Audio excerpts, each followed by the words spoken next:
How's it going, everybody? We are back today. It's a brand new fucking year, 2025. And it's been a big year, 2024, for Sonic the Hedgehog, mainly Shadow. The year of Shadow has been completed. We got Sonic and Shadow Generations, we got some animated shorts, and to cap the year off, Sonic the Hedgehog 3. So if you remember back to August, my buddy Rome and I did a trailer reaction. Just quick FYI, I didn't really feel the need to do a second trailer reaction. I think it was kind of not needed. I think the first trailer stands for itself, and plus it adds to the excitement for us, for me personally, so I can just see it blind. But today, we're not really doing a review. We're going to be doing kind of a wide scale, just our thoughts on the movie Sonic the Hedgehog 3. We are also joined by Rome's brother. Introduce yourself, my friend. Hello, I am his brother, older brother. Hello, That's I'm right. Rome's older brother. There you Angelo, go. hello. Angelo, welcome. Welcome to the channel. Really wish we would have gotten you around for the trailer, man. It was hype. But thankfully we can get you here for the actual full-scale thoughts on Sonic 3. Rome, go ahead and reintroduce yourself to the people out there. What's going on, guys? This is Young Vi. Great to be back again. Thank you, Jacob, for having me again. He's a young Can't wait to buck. dive into this movie, man. Dude, I'm so excited to hear everybody's thoughts. Dude, there's a lot. So just to kind of set the standard here, set the preface for this video, we have all seen the movie twice in theaters, and we're gonna try to do our best to go through this film, kind of act by act, and just kind of talk about the stuff that we were really fans of, things that we thought could be different, and at the end, we're gonna try to tackle where these movies are going because. Just a fair warning, we're spoiling this story rotten. It's been a few weeks now since the film's been out. Hopefully, if you haven't seen it, please go watch it. Click off the video, come back later so you can kind of get what we're talking about, because there's a lot to dissect here. This movie, just to say off the bat, is much bigger than the first two. I think we all can agree on that point. Yeah. This is definitely a much bigger story. Well, why don't we just go back, each of us, and kind of just talk about really fast our thoughts of the first two. I know Rome and I did this before, but let's get a retake because I actually have a quick. My thoughts have changed just a little bit on the first two. The second movie, I really, upon a rewatch, didn't stick up as well as it did before. I didn't have the same love for it until the end. I think it was really carried by that last fight with Robotnik. What do you guys think? The first two movies leading up to this film. So, alright, we talked about this a little bit before, like I think the week that it came out, the third movie, and I think that the first two, okay, let me talk about the first one first. First one, it's your typical animal, human, road, whatever, it's just to introduce the character of Sonic, introduce his personality, what kind of character you're going to be dealing with throughout this franchise, this series, for new people to the franchise. So that movie in particular, I'm always going to have a bias for it because that Sonic is my childhood hero, and to see his movie out of all of the video game movies that have come out, that is probably one of the first ones, if not the first one, to be very successful. And, pretty much outdo, I guess, beat the expectations of the general audience and the fans of that movie, of the series. Second one, I didn't like it as much just because, not because of the characters. I thought that them introducing Tails and Knuckles, just the way that they intertwine them with Sonic's story it was great to see them there. But it just didn't have, I don't know how to explain it, the same kind of magic that Wow the first factor? one did. Yeah, I guess so. It was just kind of like, I don't even know how to explain it. Man, It just yeah. it was I thought it was good. I hated the soundtrack for the movie. I'm gonna be honest with y'all. They just play like every single song that every other movie uses for the soundtrack.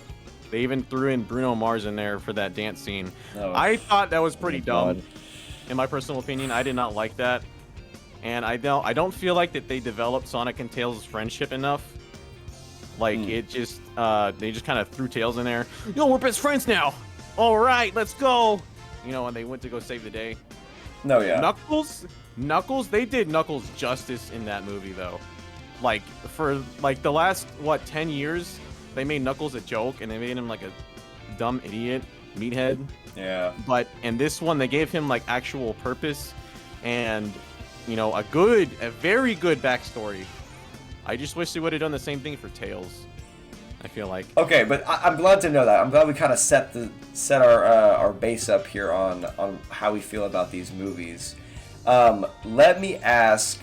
So starting with Act 1, Sonic 3. Okay, we opened this movie with Shadow's escape on Prison Island.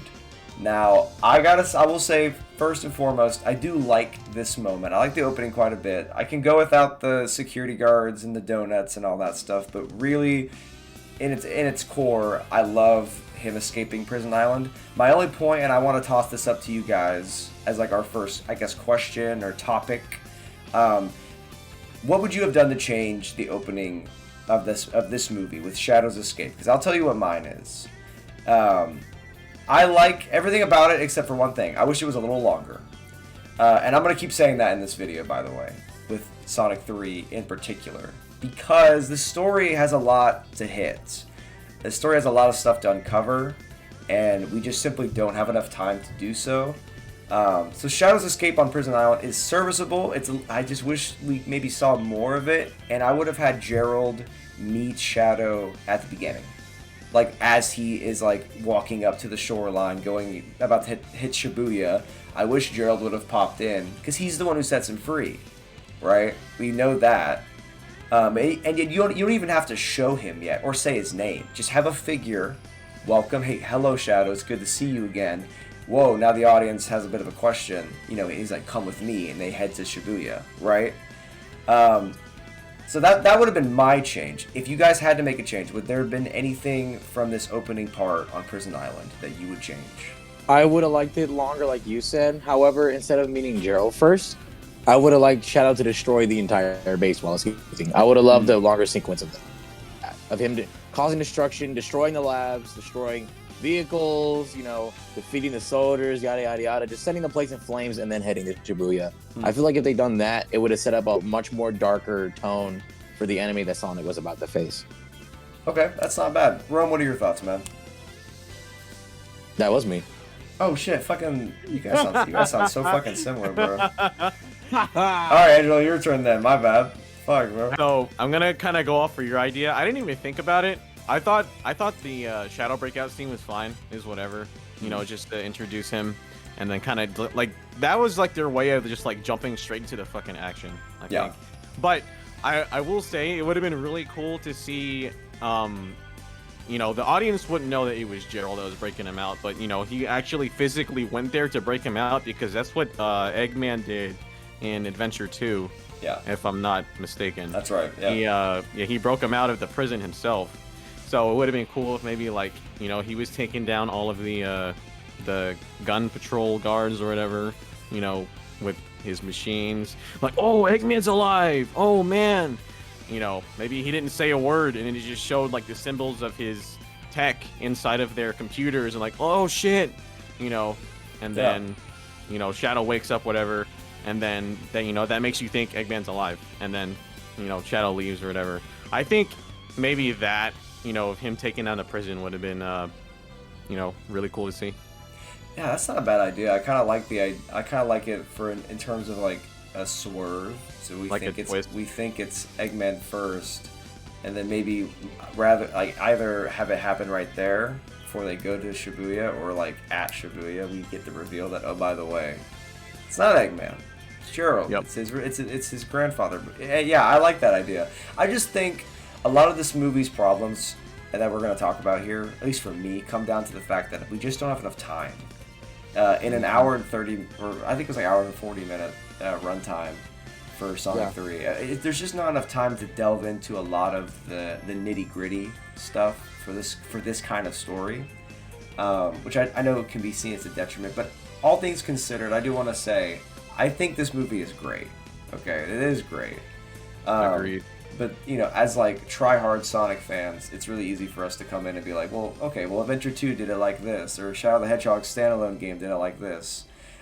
This is not necessarily a Sonic 3 question for you two, but so Jeff Fowler in an interview was asked about Black Doom, and for those unaware, in Sonic 3 they do refer to Shadow as an alien, that he came and landed in, I think, what was it, like Oklahoma or something? He landed in Oklahoma. So he dropped right in Oklahoma, and then they found him there. So they do reference the fact that he's an alien, but they don't go into any more details about the Black Arms or anything like that, which we know from Shadow's standalone game that Gerald made a deal with the leader of the Black Arms, Black Doom, to give up more DNA in order to create the ultimate life form that we know of as Shadow. But do you guys think we are going to see the Black Arms perhaps in Shadow's own spin-off show, probably on Paramount Plus? Yes. I think that they're definitely going to see. They already know what kind of reaction they got with the audience with this movie, with the third movie. They're gonna capitalize the shit off of Shadow now. Oh yeah. They already knew the impact he was gonna have because they kept him alive at the very end. Right. They're like, all right, it's time to lock in. Let's milk this cow as much as we can. So they're definitely gonna do some shit like that. Yeah. Okay. I agree. It's like it screams Paramount Plus. Cash grab. Yeah, we're gonna have another little in between show like the Knuckles show was. Just hopefully not. I just hope if they do a spin-off show like they did Knuckles, it actually has something to do with the next fucking movie. Because the Knuckles series, for those who haven't watched it, I dived into it. I watched most of it. I skimmed through. It has nothing to do with the third movie at all, and I feel like the potential of that show was fucking wasted, and it pissed me off. Because Knuckles is one of my favorite characters. He's in my top 3 for canon Sonic, So to see that, it's just like, man, I hope they don't give Shadow the Knuckles treatment if they do a spin-off show. Yeah, I actually have. I think last time you and I spoke, Rome, I mentioned I hadn't seen Knuckles. I have seen it now, and I really do think they need to change the name of the show to Wade Whipple. Yep. For real. It's not Knuckles' show. He is a B plot player in that show. Yeah. Which is very odd. Me off. Like, don't get me wrong. Some of the fight scenes were cool. Not gonna lie to you, they were dope, but like, it had nothing to do with Knuckles. Nothing. Going back to Sonic 3, Tom and Maddie are very prevalent here in the beginning of the story. We see a race between Sonic, Knuckles, and Tails that we find out is a little bit of a setup. They're holograms, right? And Sonic races back to the start to see that they've thrown him a birthday party. This does lead us to a pretty nice little scene in Sonic's old cave from the first one, where him and Tom have their little chat, and they set up the theme of the movie, your heart being in the right place, which, if you guys remember back to the trailer reaction Rome and I did back in August, we pretty much called our shot then that this is going to be the theme. It makes sense. And it works. I mean, it's a pretty easy theme for a movie like this. But I do like the scene with Tom. I think it's probably my favorite one. Favorite, like, speech he gives him. Because Sonic 2 has the one on the boat, which I don't care for. I always skip it when I rewatch that movie. But Tom and Maddie are backseat players in this movie more so than ever. I think they only have, like... Thank fuck. I think if I was to guesstimate screen time, like, total... maybe like 15 minutes out of this thing. Yeah, I mean right. They have this stuff in the beginning, and then once Team Sonic leaves for Shibuya, they only come back during the raid on Gun's base. That's it, and they're gone. They're gone, but that's a good thing. Finally. Yes. So, what are you guys' thoughts on that decision to pull back from Tom and Maddie in this plot and give Team Sonic an actual chance to shine? I think that it was a very good thing that they did that, because that was probably my main issue with the first 2 movies, is that there is too much human, storylines. The father figure for Sonic, it's whatever. It's necessary for his character development. It needs to be there. Fine, whatever. But I didn't even think until, like, you mentioned it about the second movie. I didn't even think of the wedding scene that took up like 30 minutes. I swear to God.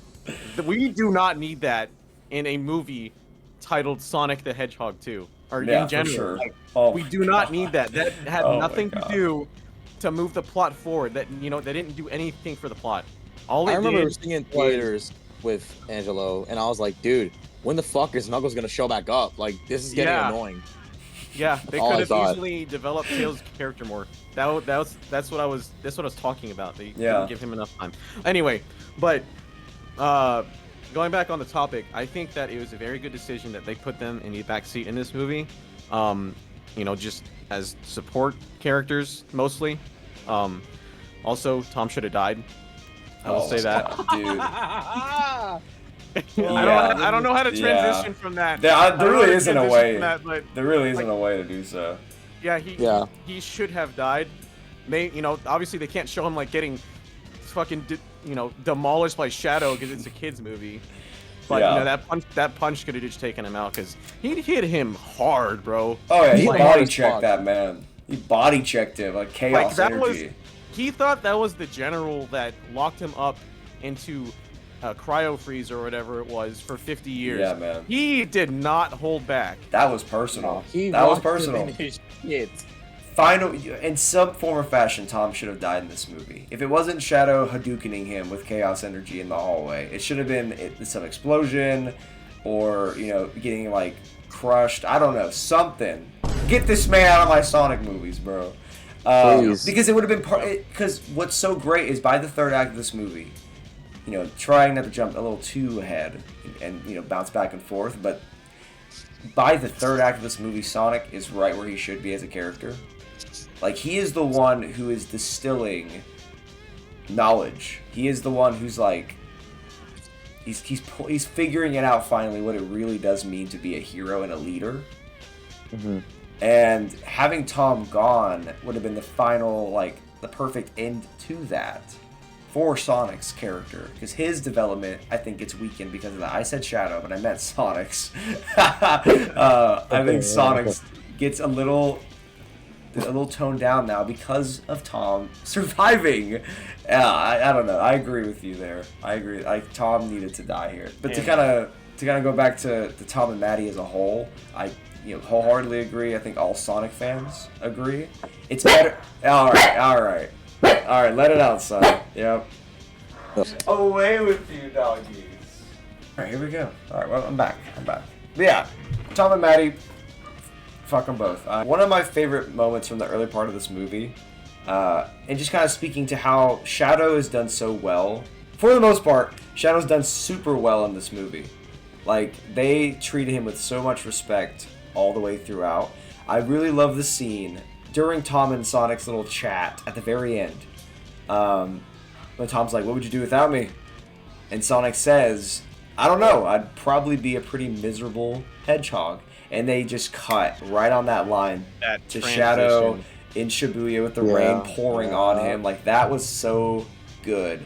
That was and a clean-ass upon multiple watches of this movie, they really do just like Shadow in this movie is basically just Sonic if he had never ran into Tom or Maddie. Like, they show that this is probably what Sonic would have become. So I thought that was really powerful and a great use of editing in this movie. And it kind of leads to Team Sonic on their way to Shibuya. And Angelo, I know you've seen the trailer reaction, but I made a pretty funny little guess about this movie.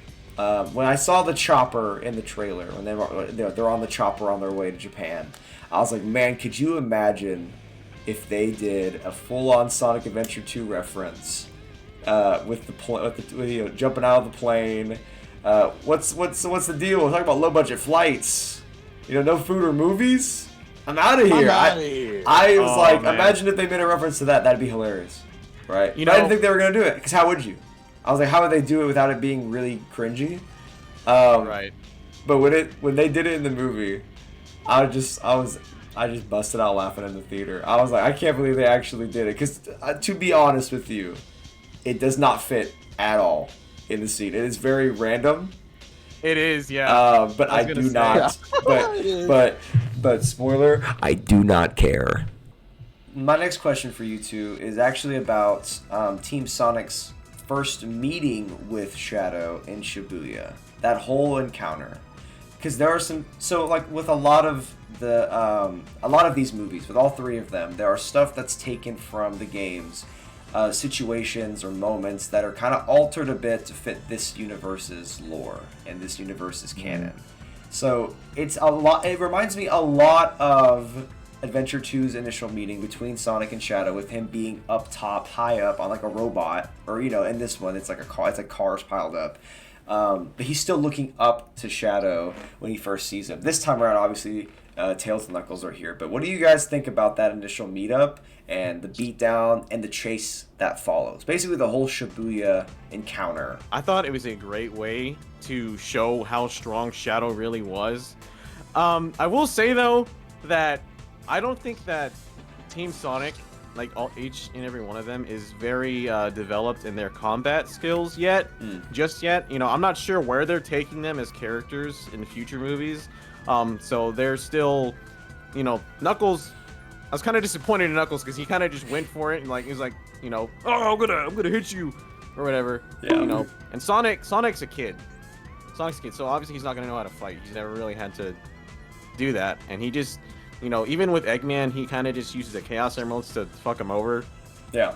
You know what I mean? He's never really, fought anyone that's skilled like Shadow. Tails, I don't know, I don't really like to say anything. It's just Tails. Dude, Tails can't. Tails cannot catch a break with Shadow in any canon. Dude. Nah, bro. I immediately thought of Sonic X when he got his ass the man, it's on site. It's on site every single time, and I'll never get tired of it. His yelp of pain sounded so genuine because he goes, "Ow!" Dude, I was like, "Damn, he actually got hurt." I thought overall it was just a great way to I don't know if the right word is power scale Shadow, or whatever. Maybe that's what I'm looking for. I mean that's a pretty appropriate way to kind of define that, because we talked about in the trailer reaction back in August that this opening encounter is we get to see how insane Shadow is, because our heroes have to reach that level in order to make this movie happen, right? But in particular, that part, the motorcycle chase, him wielding a gun, I mean all that stuff, this is for Shadow fans, man, they ate in this movie. They ate good. Fed. That scene with Shadow, whenever he gets on the bike and kicks that gun up in his hand, is one of my favorite shots in the entire movie. One of my favorite shots. Nice stuff, man. The way I jumped out of my seat, I was like, "No fucking way! They're about to have a gunfight with Sonic." I was like, "Oh shit!" Oh my gosh, I loved it. I loved every part of that fucking fight sequence. I thought it was so cool. The only thing that kind of bothered me was the dialogue between Sonic and Shadow. Whenever he's like, "Who are you? Why do you look like me? I'll ask the questions. Who are you? Why do you look like me?" Yeah, I understand that. We get it. So on the topic of Sonic, I want to take a moment here because we're kind of bouncing around with the movies a bit, kind of being fluid with this whole deal. Angelo, I want to hear your thoughts on Ben Schwartz's performance as Sonic. From the first movie all the way to the end of this movie, just your kind of how have you perceived him and his portrayal of Sonic since these movies have been coming out? I think he's great. Just to, in terms of this Sonic having his own universe, I think he's perfectly fine. The only thing I have an issue with is some of the writing with the dialogue. I think that's the only thing that really bothers me. But I think I really like his voice because it reminds me of the OVA voice kind of, and that's probably my favorite Sonic movie. Besides, besides in recent times, this one came out, Sonic 3. It's finally beating the old '90s OVA. Yeah, but yeah, the OVA is probably my second favorite now. It's a good fucking movie, man.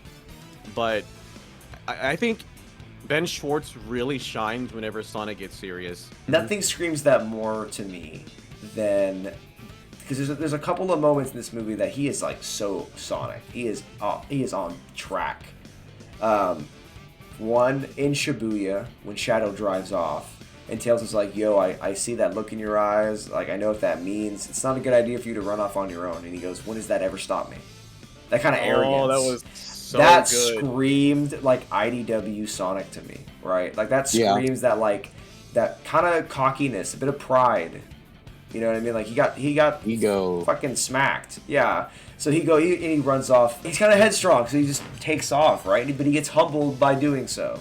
I like what this movie does for Sonic's character, and Ben Schwartz in this movie is so good. Like, despite some of the jokes not landing, he takes command as the protagonist of this movie. He really does. So this movie, just like the second one, there are little plot MacGuffins, right? And in a story, a MacGuffin is like an object we need to go get for plot to happen, just for those unaware with some terminology. In this movie, it's 2 keys that are needed to unlock the Ark, right? And while I do have a lot of stuff to say about this interpretation of the Ark, I want to get our thoughts on the first meeting with Commander Walters in the Chow Garden. Shout out to the Chow Garden, first and foremost. I'm gonna always love the Chow Garden. We love the Chow Garden. Us adventure kids, we are all about the Chow Garden. I want to say this might be the funniest death of a character I have ever seen in my life. That's He just valid. gets blown the fuck up, bro. This Bro got stalked, for real. This short, so not only do they have a short conversation at the table about Shadow's, like, the abridged version of the backstory that the government is, telling people, right? That clearly didn't happen. But the egg robots show up, blow up everything, and he's immediately dead right after. Keep in mind. Yeah. Keep in mind. Sonic. That when they pull the rubble off of him, obviously it's a kid's movie. It's a PG, safe movie. Again, they did his death and found a way to have him die in a way that fits the PG rating. But Tom survived. Make it make sense. Make it make sense. But Right. in this scene, he gives Sonic the first key, and he says, "I trust you. Oh, I only trust you with this key." My question to you, Angela and Rome, is one, do you think that makes logical sense? And B, if you had to change it, what would you do? Yeah, that didn't really make sense that he trusted him, because if I'm not mistaken, in the second movie he's trying to fucking capture him. Yeah. They were like trying to take him hostage. So they want to cut him open, man. Maybe Yeah. if he dropped it and then Sonic's like, "What's this?" He picks it up and then he'll leave. Yeah, like, oh, I don't know. We'll find out later. Yep. We'll figure things out later. Because I like that after the first encounter with Shadow, they're like, we gotta talk to Gunn, because what the fuck is going on? And then we have this, which leads them on their own adventure, where they find Eggman. But I don't know but Rome, what are your thoughts? I don't think it just doesn't make it's too convenient. It doesn't make any sense It at was all. just really fucking goofy to me that it happened so quick. I was like, "What? That's it?" I was like, "All right, He's just dead. Cool." He's dead. And he's and like, I only trust you. I would say for the meme it makes sense, because getting blown up by a rocket, I understand, but like getting punched by a alien with chaos energy doesn't kill you. That's fucking stupid. I don't understand that fucking logic. Doesn't make any sense. I don't get it. No sense at all. That whole scene is hilarious. It's so fast. It's so unnecessary. It's so fast. I just laugh. He's like, Sonic. Ugh. It's just the fact that he just flies back. Dude, it's like, the fuck? Like, he doesn't blow up to bits? Like, are you fucking serious? So, before we move on to the next topic, yeah, I just want to say, I'm a little disappointed that the Chow, because they're making it seem like the Chow aren't actually real. Yeah. Yeah. That they're just mascots. Damn it. I'm Damn it holding all. out. I'm holding out hope that maybe I'm just throwing this out there. Maybe I'm reaching here. I'm really hoping that Chow Garden was maybe like gun funded. Like there's like a base over there where they were at, and they know that the Chow are real, and maybe somehow they were able to get one of Sonic's rings or some shit like that, or something, because they obviously had a hold of Shadow. So who knows what they could have been experimenting with. Maybe they know the Chow are real, and they're like, hey, let's fucking capitalize off this shit. Well, kids are gonna love this. It's funny you mention them having Sonic's rings, because the Knuckles show shows us that they do have access to those rings. They send like some lackeys to the Mushroom World with one of those rings. So not only do they know how they work, but they've actively used them before. So maybe you might be cooking a little bit there, Angelo. You might be cooking a little bit with that take. I don't necessarily think that's far-fetched. I didn't It's a know that. Yeah, possibility. I mean, only... like me and Jacob made theories on that August video, and half of them were fucking correct. So I mean, you might be right, dude. Yeah, I mean, we got our fingers on the pulse here when it comes to these movies. That's what I'm hoping for, because I really want them to not just be like a throwaway thing. I We got the want writers it to be real. speaking in their booths right now. Jeff Fowler's in his seat, like, fuck. I'm getting emails from Jeff right now. He's asking for ideas for Sonic 4, so maybe we gotta lock in here. Jeff's gonna watch this video and he's gonna take notes at his little dark office. He's like, yes, more, please, more. Princess Elise. No! Sonic 06, Sonic 06. Shut the fuck up. Come on, Jeff. Shut the Let's fuck lock up. in. Let's lock in, Jeffrey. Lock in. Shut the fuck up. Let's get to real cinema. Jeff, get off the video. Get off the video now. Okay, so this is gonna lead us to another kind of wide topic we can talk about. This leads us to Agent Stone showing up, saving them from the egg robots, which I do love that Agent Stone has this epic intro, right? Epic introduction to the film. You know, comes in on a bike and the sleek helmet on. He shuts down all the egg robots, and then from that point onward, he does nothing else the rest of the movie. He's just in the crab and then watching stuff happen. Like, I did not even think about that. I mean, that's it. Good early, and he did it later. He made Revenge Guac. He did make Revenge Guac later on, but like, I just thought it was so funny. We took the time to have Agent Stone clearly establish that he's been out and about doing this for a while. But it doesn't go anywhere. It doesn't have. Maybe the Shadow Show on Paramount. Maybe he'll be a part of that. But yeah, I wanted to point that out. I thought that was funny. But this leads us to them running into Eggman and forming their alliance, right? And I wanted to really talk about, because whether you want to admit it or not, right? And I feel like this could be a whole new conversation later. But Jim Carrey as Dr. Eggman in these movies was an absolute necessity. I think anyone else in this role in these movies don't make as much money as they have, right? Nope. Like, he definitely helped carry them. So I like to relate this to Matthew Lillard being casted in another video game movie, FNAF, right? Because for the general audience, right? Because when you make a movie like this, yes, obviously you're trying to bring in the fans of that IP. But if it's a movie, you want it to make money so you can do more. So you want to hit a general audience. You want to bring in folks that know fucking nothing about FNAF. What is a Freddy Fazbear? What is a Sonic the Hedgehog? I don't know, but this movie's going to tell me what it is. But having big name stars... for 5 nights? I don't understand. Yeah, it doesn't make any sense. Why wouldn't you live up to the first one? What the fuck's going on? Why do they like pizza? But Jim Carrey being in these movies is one of the biggest reasons why they are doing so well. And we have to give, not to mention he's doing a phenomenal job in all of them. I couldn't think of anybody else playing as Dr. Robotnik. I really couldn't. Yeah. Because while in all three movies, he obviously is doing a lot of his normal stuff that we're used to with him, Jim Carrey, right? His like mannerisms and his like style of joke. It's also been fun to watch his evolution from the first movie to this one, where he's just, by the end of this movie, he is full on Eggman, right? Suit and all. Yeah. He's full Eggman. So I want to talk more about Jim Carrey with you two and getting your thoughts on his performances, not just in 3, but in the first 2 as well, and his impact on these films. I wanted to get your guys' thoughts on that. I think, well, let me start like this, right? As a kid, I've loved Jim Carrey's work.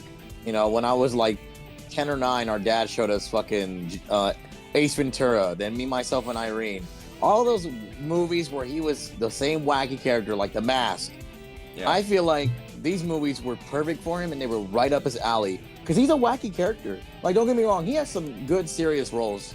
Like, what's that one movie, number 27? Yeah. He has some badass roles as a serious character, but like, being goofy and charismatic and jumping up and down the walls and shit, going wacko, these movies were built for him. Yeah, no, I definitely agree. I don't think anybody else, and I'll stand on this, I don't think there would have been anybody else that could play a better Robotnik than him. Yeah, I think he would have been more boring if it wasn't Jim Carrey.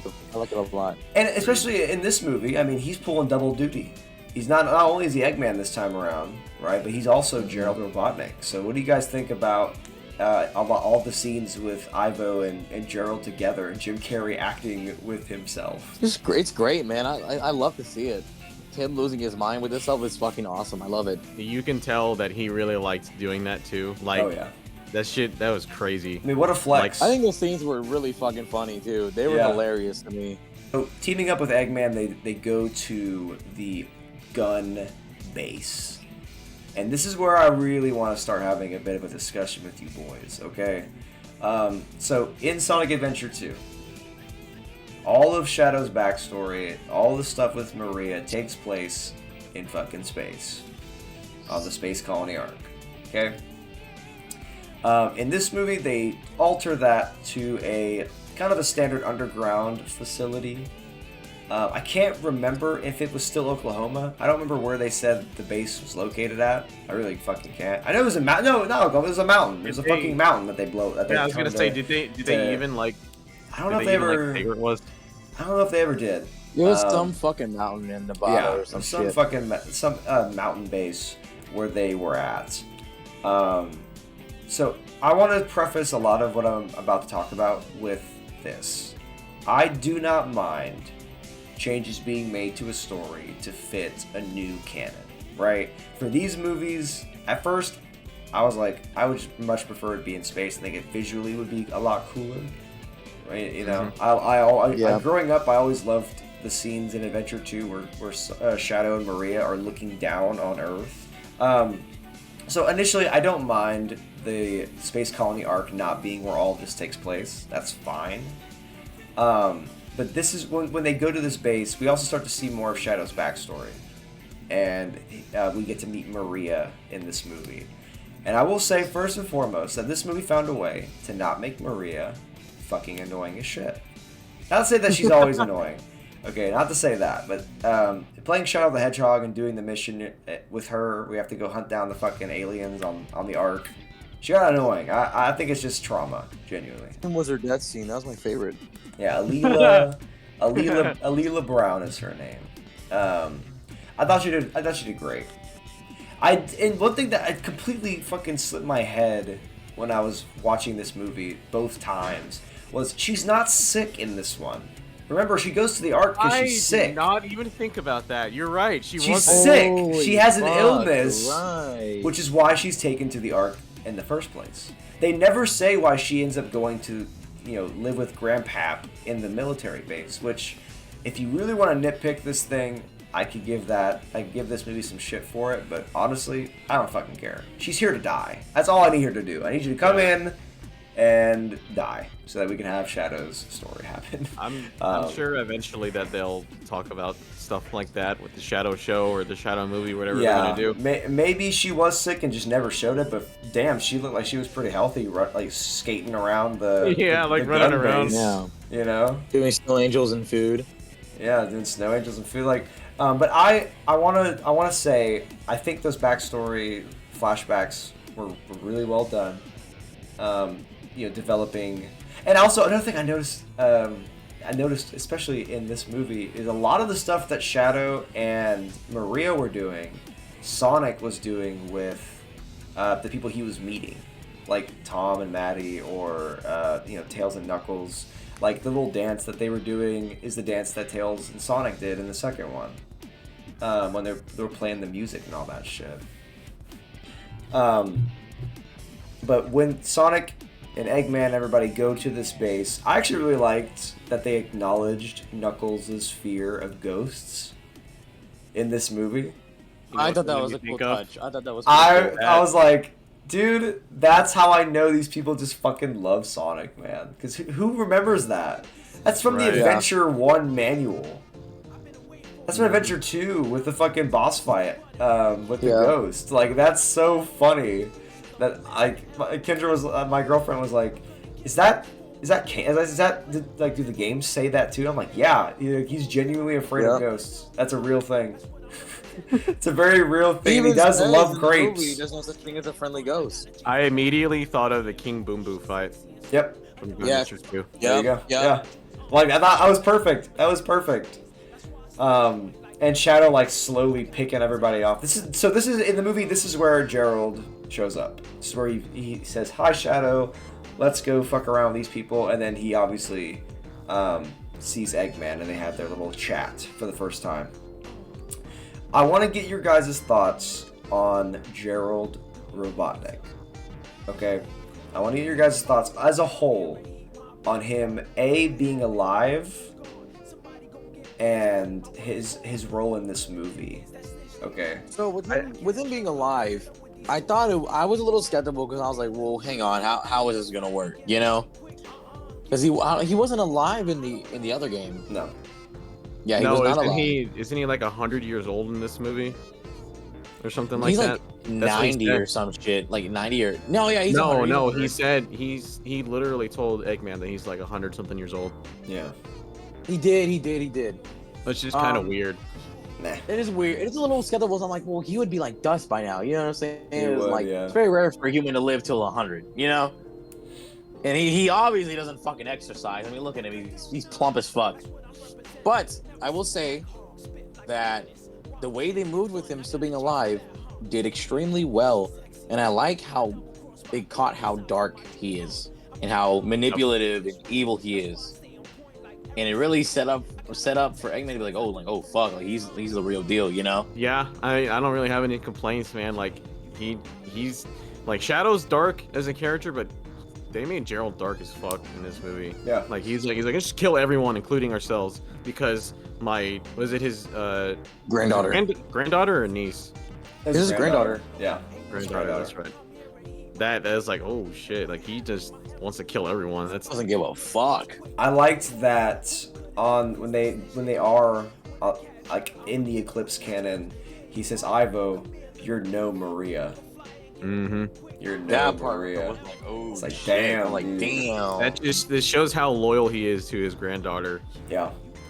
I will say this, and this goes back to what we said kind of at the beginning of this video about this movie just not having enough time to really go into a lot of the relationships that are formed back during like 50 years ago and all that, because we don't really get a whole lot of time of Gerald and Maria. Like, they have no scene together with dialogue. I mean, like, the only time that we see them like interacting is I want to. So it's obviously when she's dead and he's like holding her and freaking out. Also when he tells them like, "Hey, we gotta leave." Like, we hardly ever saw them. Like, they don't have a conversation together in this movie, and I really feel like that was missing.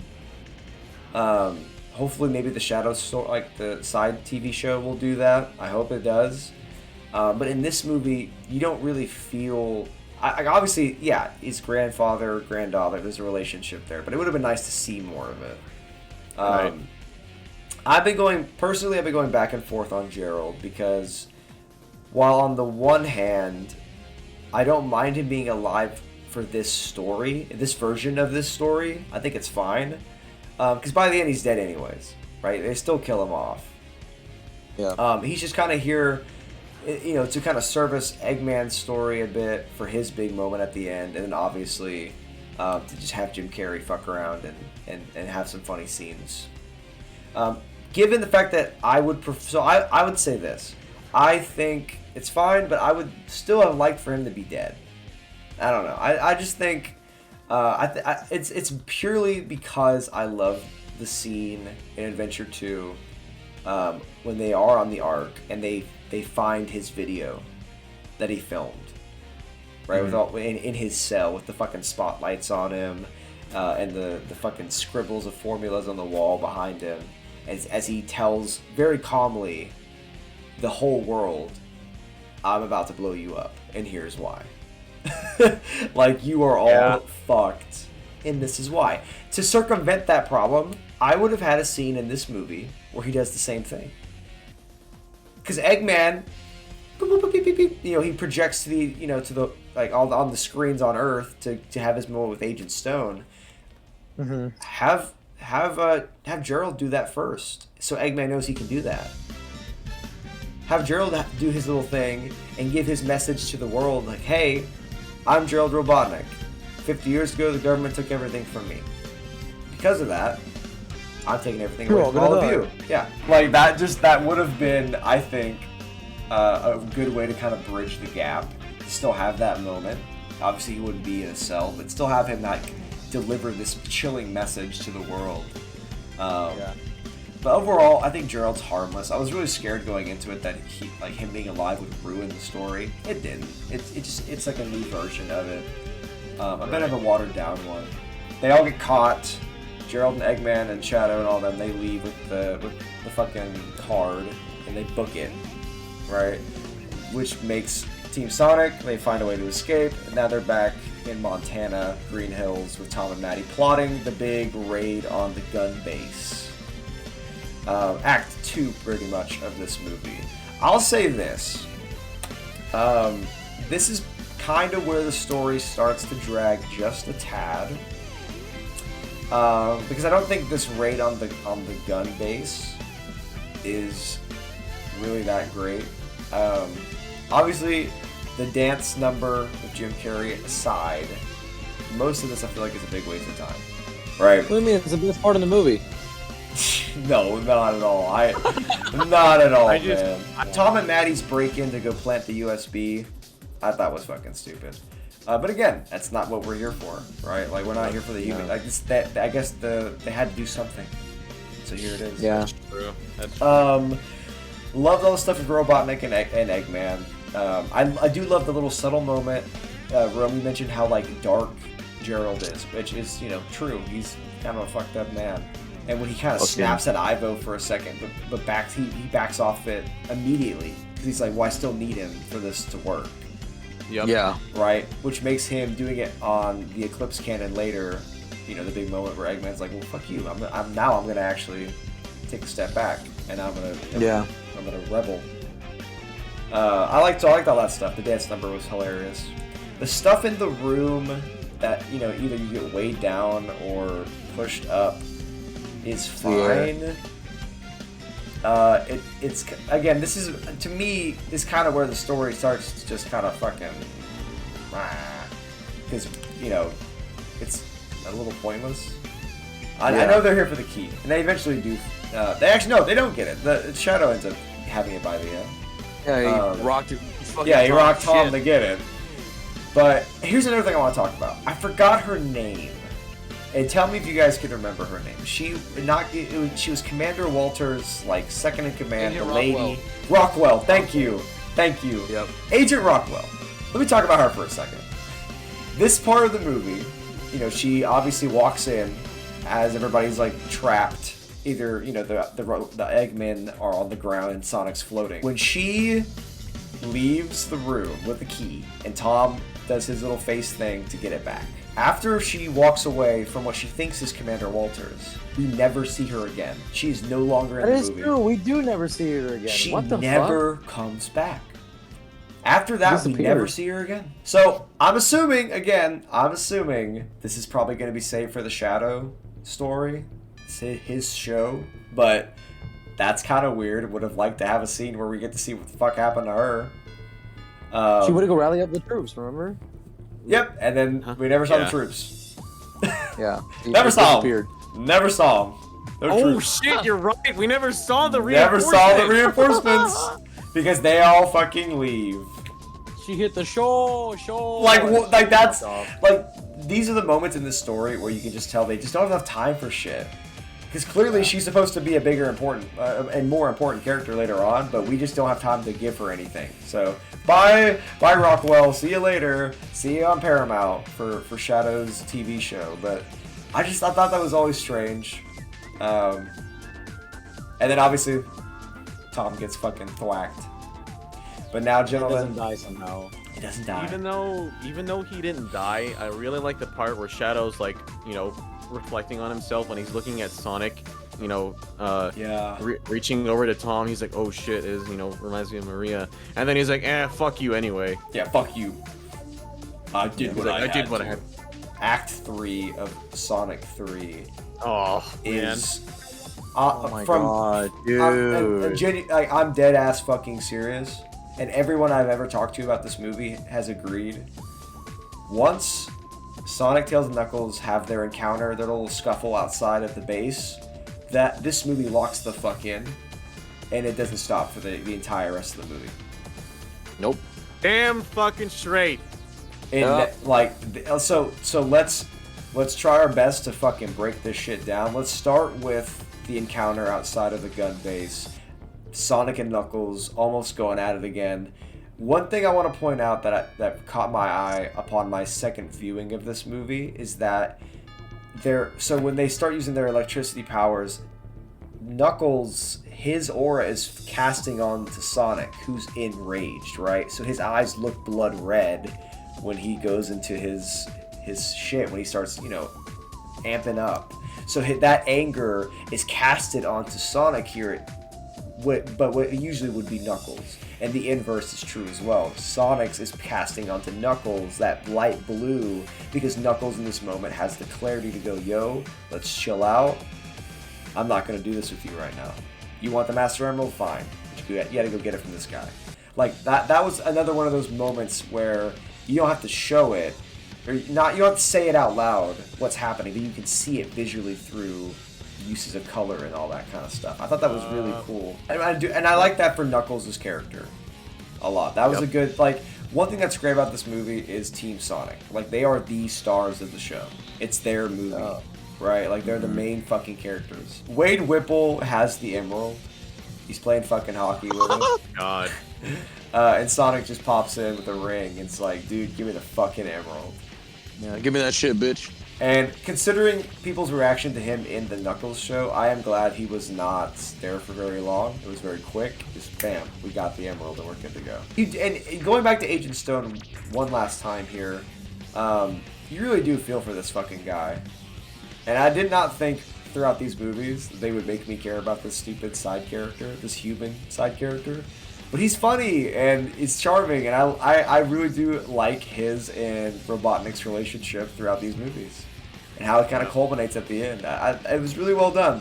An aspect I never thought was going to stick around, but has this whole time. And one thing I will say is, these movies do not hide the fact that this is like a romantic relationship with Stone and Eggman. Especially this third one. They don't hide it, man. When he's shaving his head at the beginning, he's got a fucking rose and the music's fucking playing. Like, it's like their dance number. Like, they don't hide it in these movies, but I kind of think it's great. I really do.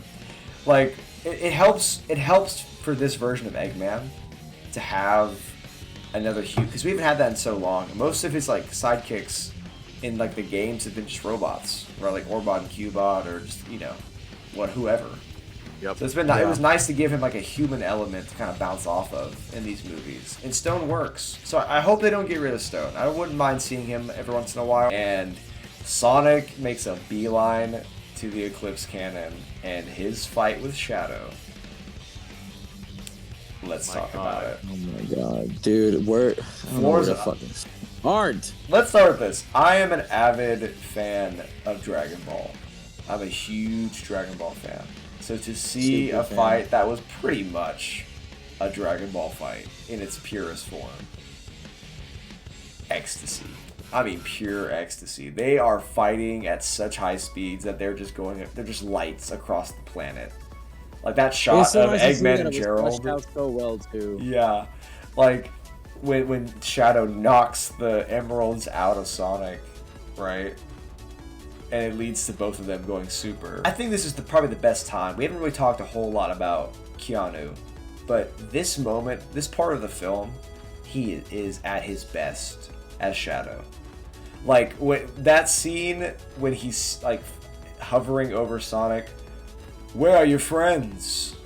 Did you what kind of hero abandons his family? Yeah. You rushed in without them, didn't you? You're angered, like that whole scene where he's just yapping up. He's like, what was his name? Tom. They saved all of their brain power in the writing room for this moment. Yeah. Keanu Reeves did a phenomenal job as Shadow. He was great. He was able to hit the funny moments. He was able to hit the emotional moments, the fucking badass moments. He's a good Shadow. He really is. He really is, man. And I hope they don't do a recast. They better fucking not. I doubt they will. No, I will yeah. riot No. if they recast, dude. They better not. But yeah, like that scene with Shadow was great. Sonic knocking him into space, which leads us to our big turning point, Shadow's redemption. And I want to mention something, which this is going to kind of tie in back to Maria a little bit here. So when they go on the moon is when they have the conversation about their heart being in the right place, right? Sonic doesn't finish Shadow off, and they have their chat on the moon. Going to Maria here, we also find out around this point what actually happened to her before Sonic shows up. Shadow relives the final moments, and in this film they don't shoot her, which I know a lot of Sonic fans in the months leading up to were like, "Uh-oh, are people actually going to be cheering for a child being shot in the theater?" But they didn't do that for this movie. They actually, and I've gone back and forth on the raid, the night of the raid, because I can't call it the raid on the Ark in this movie because we're not on the Ark. We're in the fucking mountain base. So I'm gonna call it the raid on the facility. Okay. I don't think this movie does a very good job in showing the devastation of this raid. Right? Like the impact of it, I don't think is fully felt. Like, obviously, it's still a tragedy. Obviously, people still die, right? But it's not as dramatic as it should have been. It's really short. It's a very short moment. We see them like Gerald and Maria and Shadow running for a moment together with the chaos. But I would have honestly had that start the movie. I would have had wow. Hottest take I'm going to give you both tonight is I would have had the raid on the Ark. We wouldn't have seen everything. I still would drip feed it through the film, but I would start with chaos, absolute madness, and like, you know what I mean? Like that's how I would start this movie, just absolute pandemonium. In some form or fashion, I feel like this movie fails in showing how impactful that night was, how sudden it is. That would have been a great moment to have some like shaky cam, like crazy ass edits, like something along those lines to kind of give that element of pandemonium. Yep. I wanted to get your guys' take on it because I'll also say this: I don't mind that she's killed by an explosion. That's fine. We still see the intent of the officer was to shoot her, but Walters smacks the gun out of the way. But give me your thoughts on how they handle Maria's death. Do you think it's serviceable? And if you don't, what would you change? I think it was fine. I think that I think they were just trying to like get the point across. Yep, this girl died. That was his best friend. You know what I mean? Yeah. That's probably why they didn't really like go too much with like this is dire. They just wanted to get this, okay, we need to get this across to you people. This is what happened. I think that they'll probably a lot of this stuff that we're talking about in terms of like Maria and the backstory of Shadow and shit like that, they're gonna flesh it the fuck out in his show. I hope so. I hope so too, because you were right. It wasn't as impactful as I wish it would have been. Yeah. I will say though that even with what we got, I was still tearing up at the part whenever Sonic and Shadow were talking about their past loved ones that they lost. Even with what we got here in this movie, it was still very emotional, and I felt so bad for Shadow. Like that line. Oh, I don't want to fuck it up. I don't remember how it went, but I don't want to disrespect the line, man. It's just like it's too good. I was completely fine with it too. I would have liked to see Maria get shot though. Like, not trying to be funny. I feel like her getting shot would have been a lot more impactful than a fucking explosion. I'm really trying not to laugh. I would like to see her shot. What you want. Like, I'm not. I like. No, like, but I know. I do know what you funny. mean. I do know what you mean. I feel like her getting shot would have been more of like a holy shit. Like they just killed the fucking kid. It would have made it more dark. Yeah. do love this. I do love the line, even like the light shines, even though the star's gone. I do like that Gosh, line. man. Bars, literal bars, and then the sun There's rising a over the bar. earth. That's a nice moment, and it leads perfectly into hearing those iconic fucking chords of Live and Learn. Of Live and Learn. When they fucking when they fucking dap up, just like in Adventure 2. Don't tell me you got a catchphrase. They go super. I do Hedgehog, and everybody loves it. Dude, and then they blast off to the Eclipse Cannon, man, with Crush 40 blasted in the background. Even though it's fucking chills. Even though Did it's you guys- not the full version of the song, I still think it works. Yep. Oh yeah, for sure. It still works. You guys know that whenever they're like flying up in space, whenever they initially power up with the Chaos Emeralds or the Master Emerald or whatever, whenever it's showing them two on the screen together and side by side, that's a reference to Adventure 2. Yep. Whenever they're like, I don't remember if they're doing the same thing at that moment or if they're just like powering up like at that second in the game. I don't really remember, but yeah, I didn't even realize that till I watched it the second time. They dap up when you beat the final boss, the Biohazard. Yep. Oh, when you're shit, getting you're when you're getting right. the rank, they dap up, and then they hit a pose. I was like, dude, I can't believe they referenced that. I can't believe they just did that. It truly is the little things that we love in these movies, man. It really is. It is. The gun robots when they come flying out of the Holy the arc. fuck! Okay, I have to get this off my chest. I did not expect the gun robots to show up. And Jacob, you can ask Angelo. We were in that movie theater, like night of the premiere night, right? As soon as that ship opened up and I saw those robots forming, I looked right at my brother and I go, "No fucking way, Yeah, dude. Oh my God. It was amazing. They looked so cool too. They look just like the video game ones. Just ripped straight out of Adventure 2. Like I got Dude, no for complaints, real. man. Like that whole section in space with them kicking the robots around and blowing them up, using the chaos spears. Dude, that was a cool touch. The Chaos Spears, oh my gosh. I that did was not a think he was beautiful gonna do that. scene. I did Neither not did think I. he was gonna use That those. totally caught me off guard. It's fantastic. It is so. Dude, I was looking around the theater like I lost my glasses because I was like, what the fuck is going on? Like I felt my heart racing. Like I felt like I was gonna have a heart attack right there because of just how insane. I couldn't have predicted how amazing it was gonna be done. Like I knew we weren't gonna get the actual Bio Lizard as like the big bad that they fight, but this was a perfect substitution. It was so fucking good. It's so good, and Live and Learn. And I love shredded. seeing how the fight between them and the robots, it showed how different Sonic and Shadow fight, dude. Yeah. Sonic's more of like kick flips, jump around. Shadow's like hand to hand. He's gonna fucking kill you. Yeah, Shadow's just more experienced, and Sonic's just like throw shit everywhere. Sonic, Yeah. yeah, Sonic's just having fun. He's chilling, and Shadow's like out here like murdering people. And obviously they head to the Eclipse Cannon. We should talk about the other fight that happens at this point. Oh no. Bro, that Oh my god. We should Oh, spend no. some time on Gerald versus Eggman. With I their will like cry. nanotech okay. powers. Give me your thoughts on that. The goofiest shit I've ever seen. The I thought goofiest it was shit so I've funny. ever seen.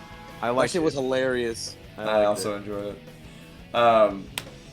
Especially by the end when Tails and Knuckles do show up and they Bro. to save Eggman, and they have one of Tails' quills and they stick it up the rear end and That- he goes flying. That little then he's- fucking zap is the funniest shit. It's the best joke in the movie. Out of I'm the- serious. That is probably the funniest scene of the whole movie. That's the funniest God. joke in the movie. I will stand on that hill. And I will argue He's with just anyone. looking- We still get Sonic and Shadow holding back the Eclipse Cannon, just like in Adventure 2, which is great. That's cool.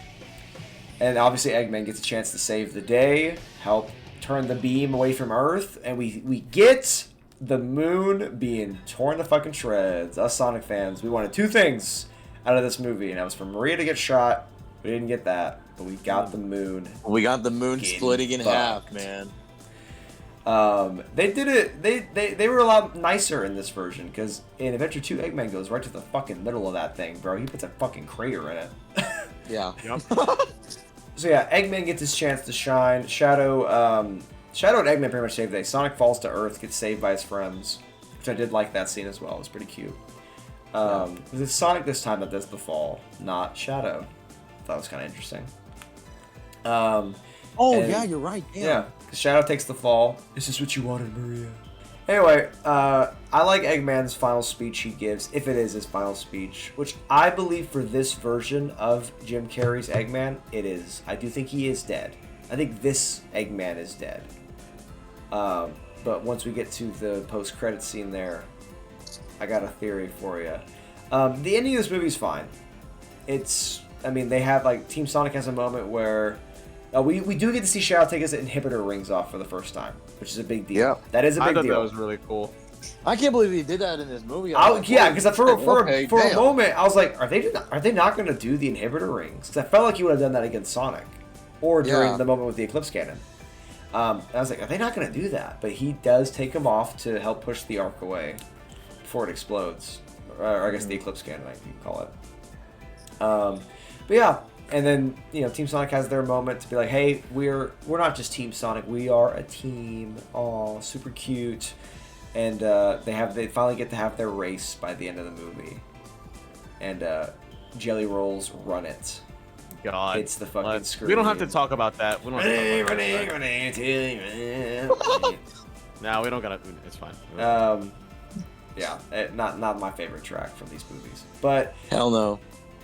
so overall, for the main plot of this movie, right here, right now, I want you guys to give me out of 10, 10 being, and I want to hear as a Sonic fan, we're all gonna give it a fucking 10 or like a 9. So I'm gonna skip that part. But as quite critically speaking, as a film, out of 10, what are you both giving Sonic 3? As a film, I give it a 9. It just needed more time, I think, for the stories to develop, and like the arcs to develop themselves. I'll give it an 8.5 solely because it needed more time, like Angelo just said. But I really wanted this to be like more than a 2-hour movie, dude. Like I really did, because there's so much shit between Sonic and Shadow. There's so much that they needed to cover. Like this movie, I was cool with it, but it just needed to be longer. That was his biggest flaw. I agree. I'm gonna give it a solid 8 out of 10 for all of the same reasons you guys just mentioned.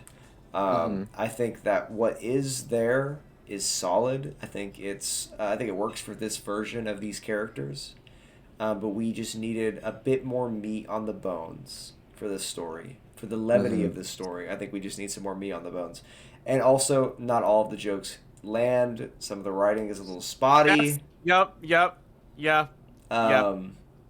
But that's all of these movies. But as a whole, what? As a whole, it is the best out of the 3 we have so far. But like head and shoulders, it's not even really close. Like I could watch this, and this movie does fly by with that fast pacing. It doesn't feel that long to watch. Like by the time Sonic and Knuckles are at each other's throats, I'm like, fuck. Oh, it's the fun part of the movie now. Let's fucking go. All right, here we fucking go. Guys, I want to say thanks for joining this. I don't want to call it a podcast. It's not really a podcast, but this discussion about Sonic 3, man, this movie was phenomenal. I'm so glad that Sonic's doing well. And the last thing I'll mention is, recently, since this movie came out, I've been seeing more and more like content creators and streamers, influencers talking about Sonic and playing Sonic games and wanting to know where to start. So Sonic the Hedgehog is in an extremely healthy spot right now, and I know for us as fans of this series since like the early 2000s, probably the darkest fucking era of Sonic history.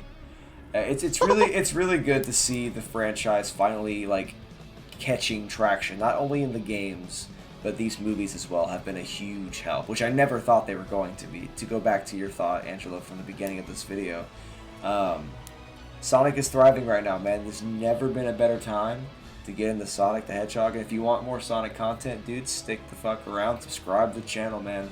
I got a lot of ideas for this year, and now some playthroughs with you two motherfuckers strapped in for it as well. So thank you guys so much for watching. If you guys loved Sonic 3, have any thoughts, drop them down in the comments below. We'd love to chat with you guys about what you personally thought about Sonic 3. And my question of the day for you is, what would you change? If you got one change to the script for Sonic 3, what would you change? Tell me in the comments below. Thanks for rocking with us. We'll see you all in the next one. Peace out, guys. Peace. Peace.